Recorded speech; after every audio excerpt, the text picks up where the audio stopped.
Je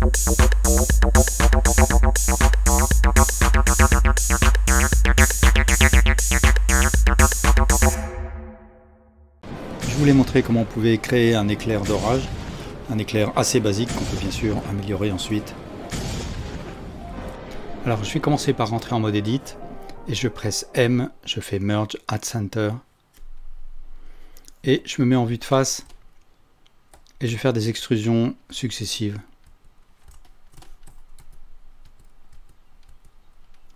Et ensuite je vais faire des branches secondaires comme ça.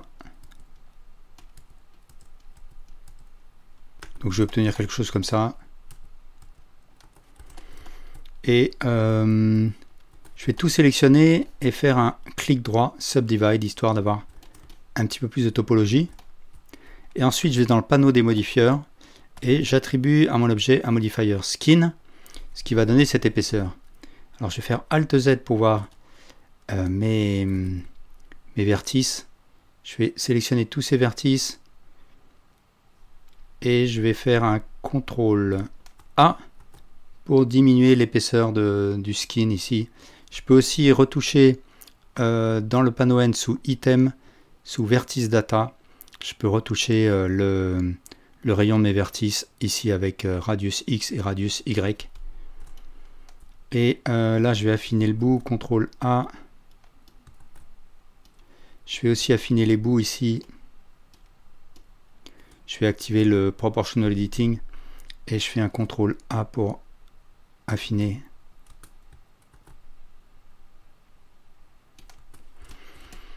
Et ensuite, ce que je veux, c'est agiter les vertices. Alors pour faire ça, je vais utiliser un modifier Displace. Donc ici, je rajoute un modifier Displace. Et je vais le mettre au-dessus du skin de manière à ce qu'il agite les vertices et pas le mesh généré par le skin. Je vais cliquer sur New pour aller chercher une texture et c'est cette texture qui va venir agiter mes vertices. Et là, tout à fait à droite, j'ai un bouton qui me donne un raccourci vers les textures, le panneau des textures. Et je vais choisir une texture de type Clouds, qui est un bruit qui ressemble un petit peu au noise du shader editor. Et je vais changer l'échelle, donc la valeur size. Je vais peut-être mettre quelque chose autour de 0,6 et puis je pourrai y revenir plus tard. Je reviens dans les modifiers et je regarde ce que donne la valeur strength. Ça va en effet m'agiter plus ou moins fort mes vertices. Je vais choisir direction X pour que les vertices se déplacent sur X. Et ensuite, je vais désigner un objet qui sera l'objet de référence de la projection de ma texture. Donc ici, Coordinates Object. Et là, dans la vue 3D, je vais créer un empty sphere. Et dans l'Object Data, je vais augmenter la taille de ma sphère. Et donc, dans le panneau des modifieurs, je vais aller chercher cet objet empty. Et maintenant, si je déplace l'empty, ça va secouer ça va déplacer la texture Clouds. Et du coup, ça va secouer mes vertices sur l'axe X là.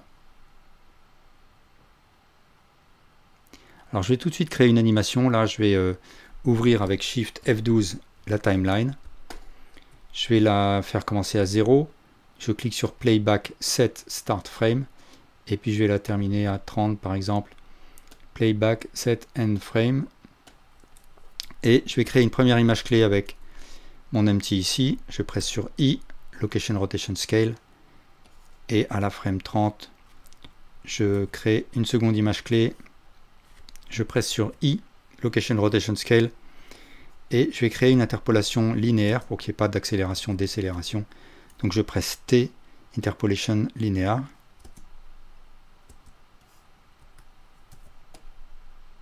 Alors là, je ne la vois pas, mais si je me mets dans le Dope Sheet, je vois qu'il y a bien une interpolation qui est linéaire. Alors voilà, j'ai mon agitation.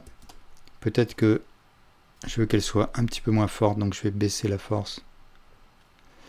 Et je vais créer un modifier Subdivision Surface, histoire de créer des vertices virtuels. Et je vais créer un nouveau Displace, donc je vais tout simplement dupliquer celui-là.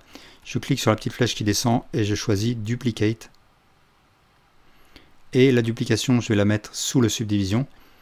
Et donc, alors je vais rendre invisible le premier displace pour ne voir que le second. Et là, comme on peut le voir, avec les mêmes réglages, là, cette fois-ci, il peut déplacer tous les vertices qui ont été créés par le subdivision.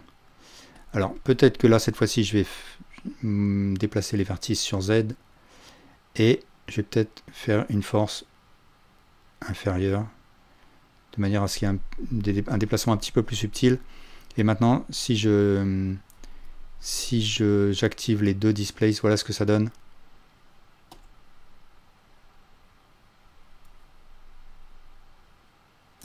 Ce que je vais peut-être faire, c'est rendre le premier vertice complètement immobile.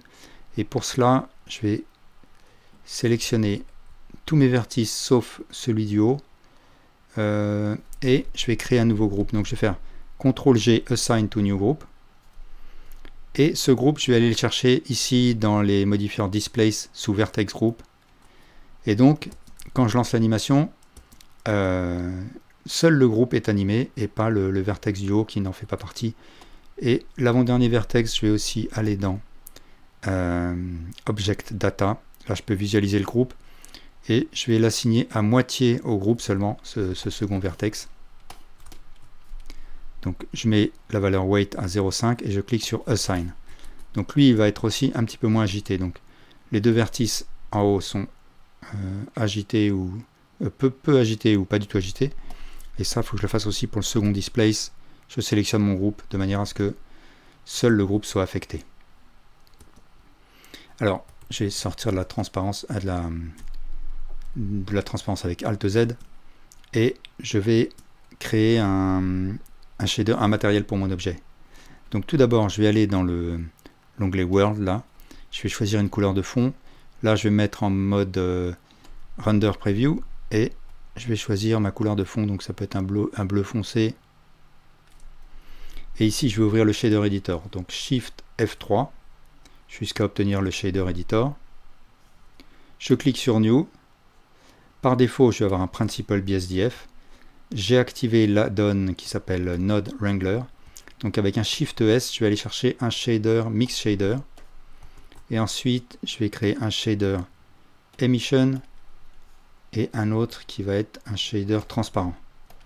Et du coup, je vais pouvoir faire apparaître, disparaître mon éclair. Pour avoir de la transparence, comme je suis sous Eevee, il faut que j'aille dans les matériels là.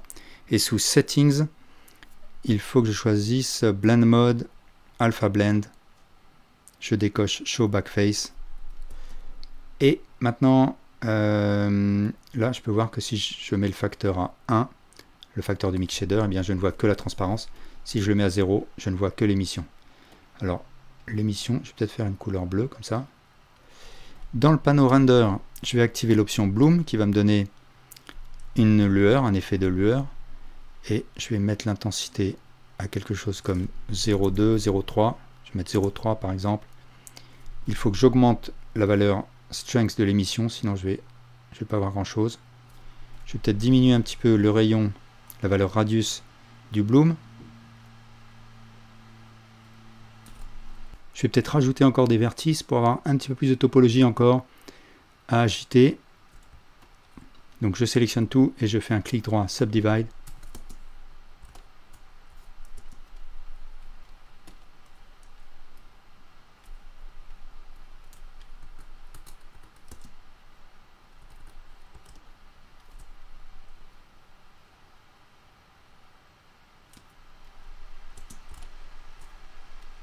Je vais augmenter la valeur strength comme ça.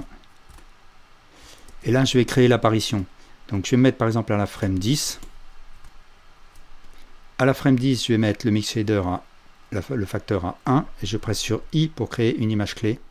Alors, je vais sélectionner mon objet et je sélectionne le Mix Shader pour pouvoir voir ici la keyframe. Et ensuite, à la frame 12, par exemple, je mets le facteur du Mix Shader à 0 de manière à ce que j'ai l'émission à 100%. Et je vais dupliquer la keyframe qui est à la frame 10 de manière ensuite, par exemple, autour de la frame 25, à diminuer l'intensité. Et donc maintenant, si je regarde ce que ça donne,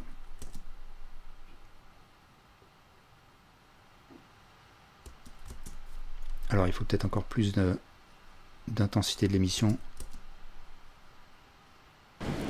Voilà, merci pour votre attention.